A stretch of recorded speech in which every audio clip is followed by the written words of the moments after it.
Hi there, I'm David Georgeson. I'm the Director of Development for the EverQuest franchise. And we're here today to talk about EverQuest's new expansion, Rain of Fear. And I'm here with Adam Bell, the lead designer for EverQuest, and Alan Van Koevering, the ancient mariner of the seas, senior designer for EverQuest.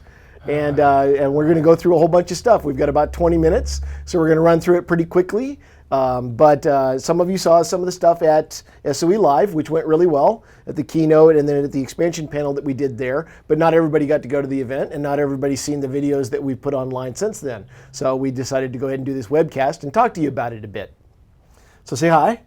Hi. Hi. Well done. Man, a few words.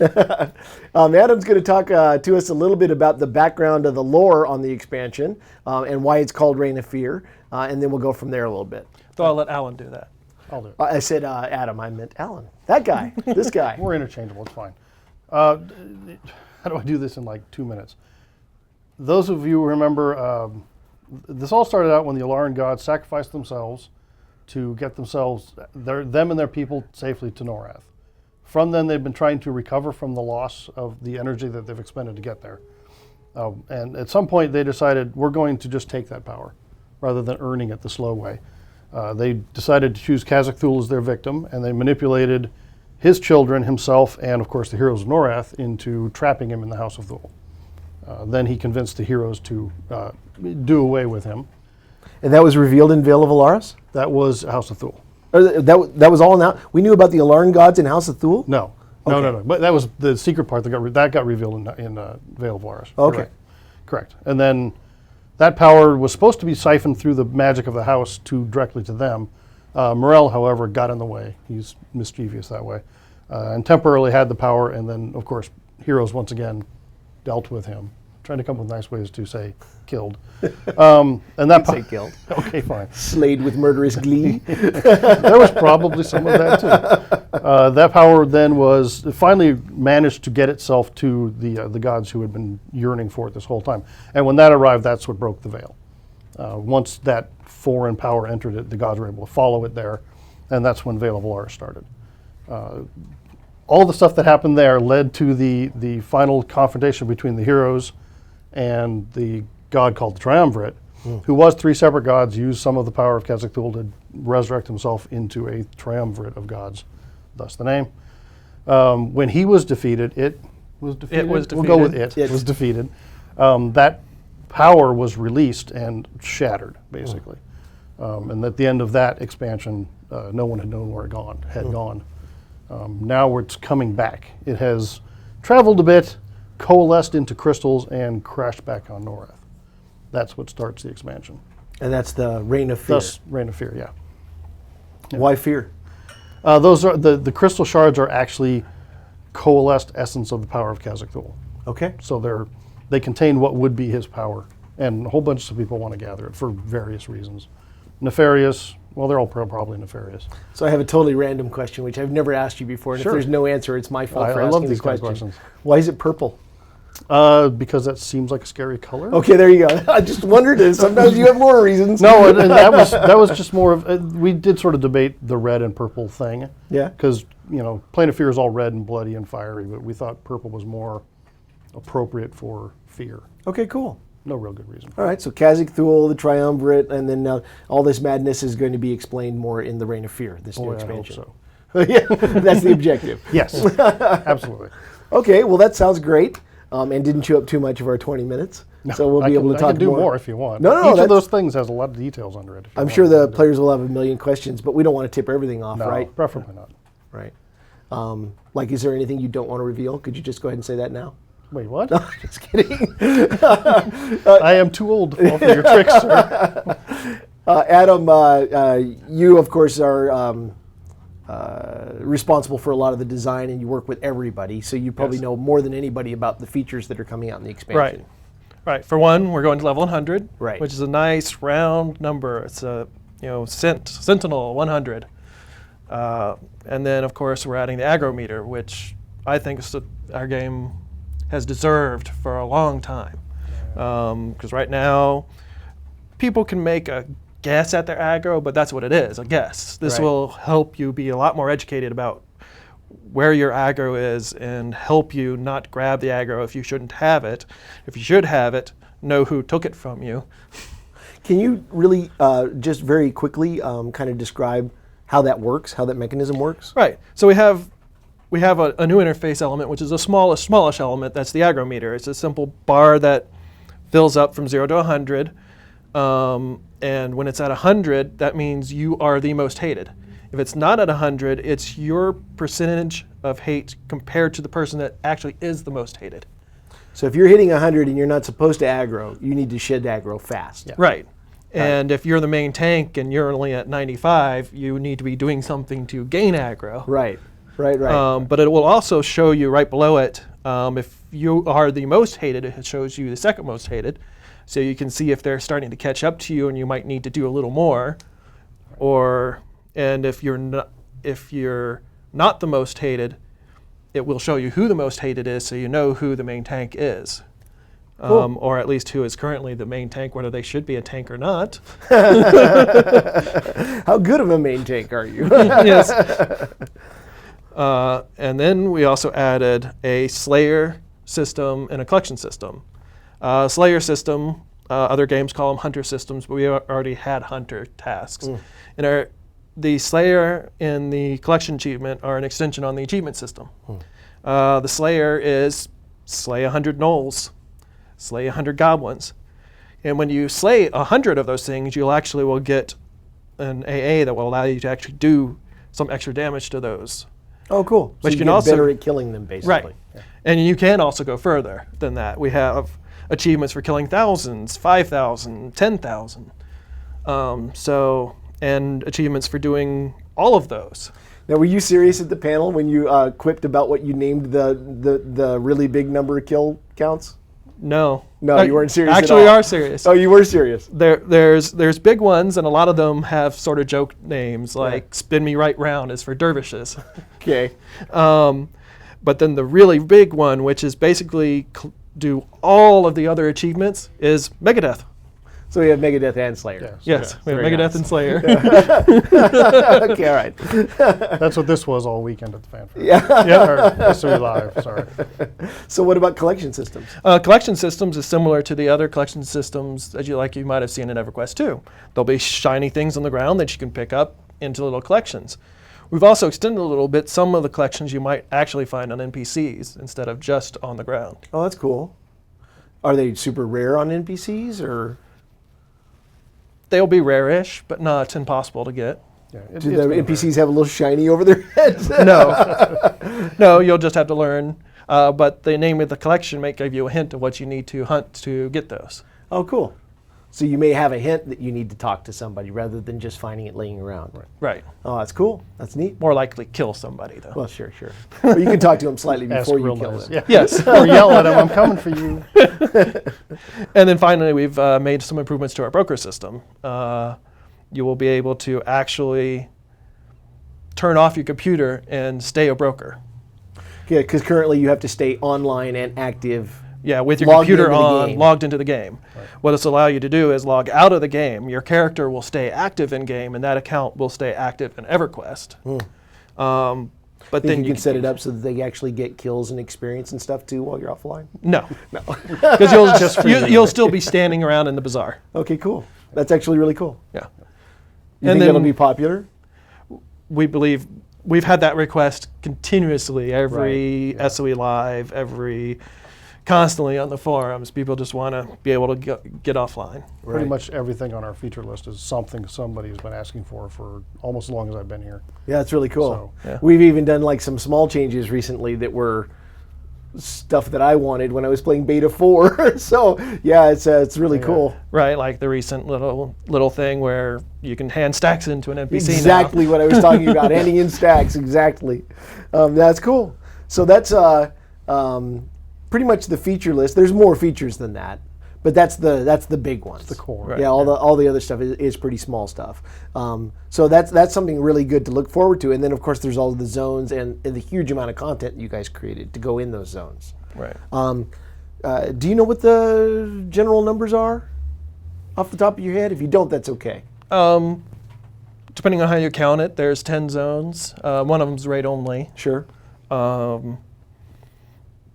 There's 6 brand new zones that you've never seen. Right. And Do we have a count on the quests? And we have about stuff? 110 quests, approximately 15 missions, Right. and approximately 14 raids.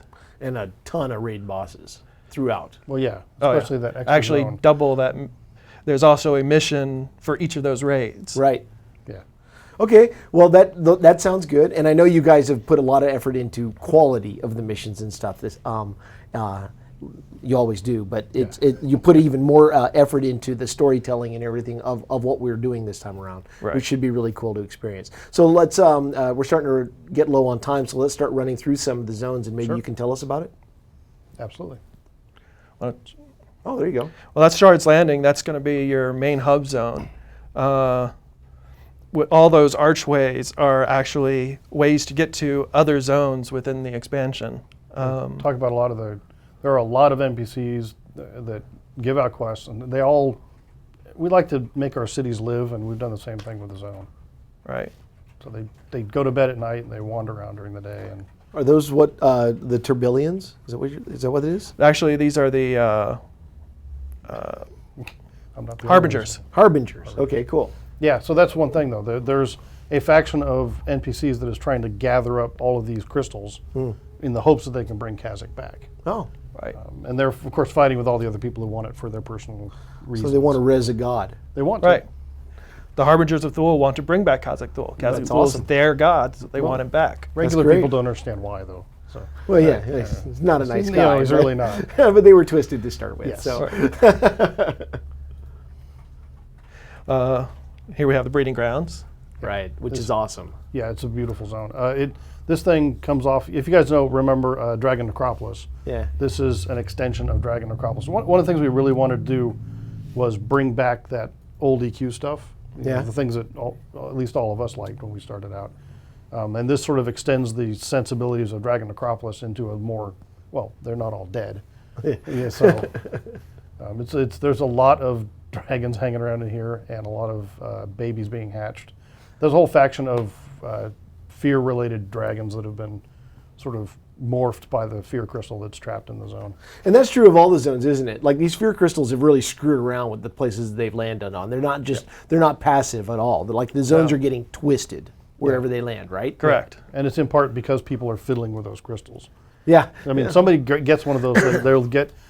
Well, I'll talk about this a bit more later, but they get a lot of power from owning a crystal. So once you get it, you become a bit paranoid because first of all, you're closely linked to fear, and second, Right. you have a lot of power that somebody else wants. The bad Right. combination. Yeah, exactly. Power so and paranoia. there's a lot of warping of sensibilities that go on Cool. when you get that Right. kind of power. And some of these crystals are, and the beings that take them are powerful enough that they even create their own little sub-reality Yeah. that ends up being where you go. Right. And it's also true that this isn't the only. We can go to the next zone and talk about it a little bit. This is this is a bad example to use for this conversation, so I'll wait till the next zone. All right. Tell us about this one. Right. Well, Oops. There's just one image for that one. Yeah, I gotta go. yeah. Sorry. So, yeah, this is a tree from the Beast domain. Beast Domain that actually picked up one of the shards and just grew massive. Oh, so this used to be a small tree. I didn't get that before. Yeah, it sort Yeah. of grew up around one of those shards. I mean, once the shard came in contact with it, basically, and it wraps itself around.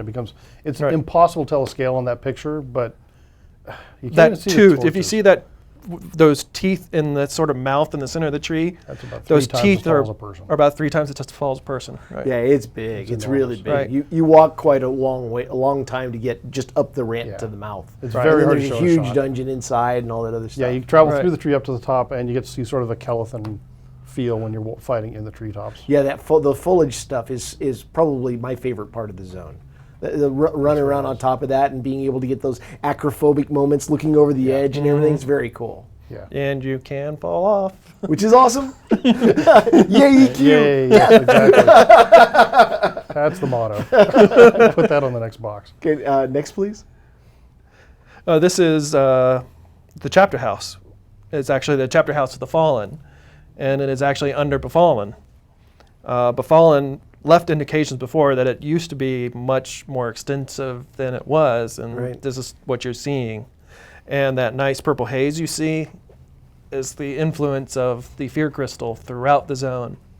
Right. It's very. This one's nice. We get to play on the fact that, turning paladins into undead is kind of hilarious. So It always has been. It always has been. So you've got Erelisi and Nathaniel Mar, their statues to them with an undead paladin. So personally, I find it an amusing contradiction. Yep.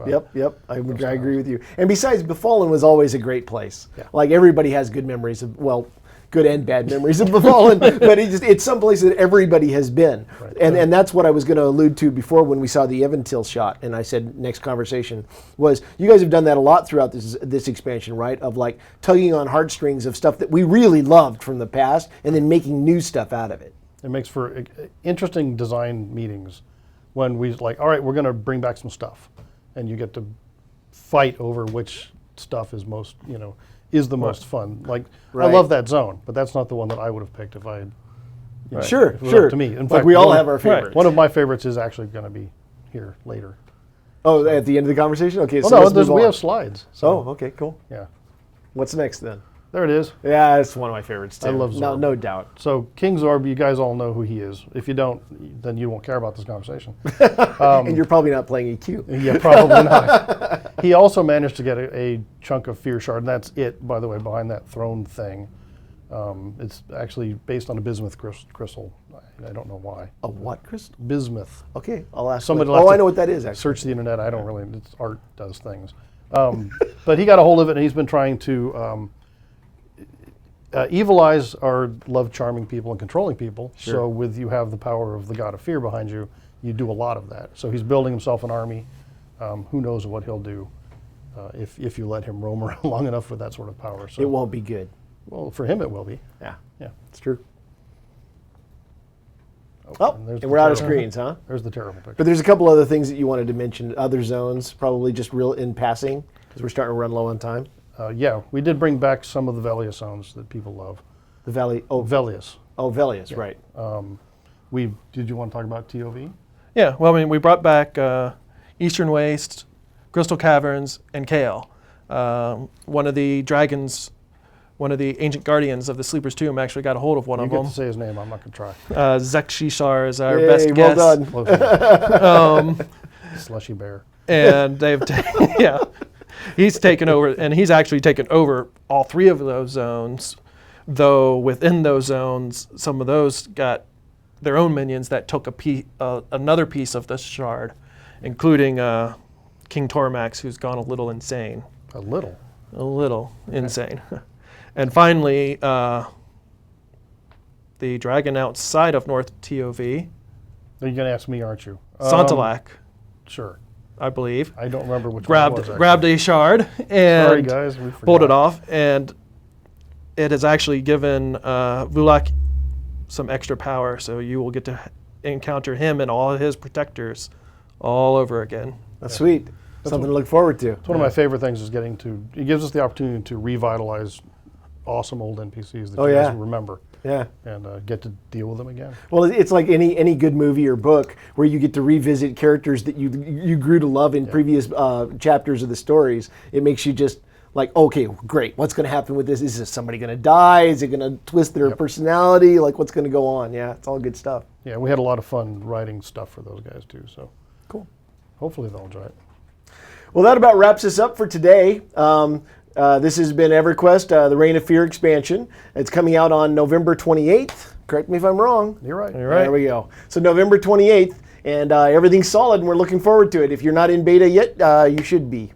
So I'll talk to you soon, and from here at Norath Central, see you next time. See ya. See ya. Sony.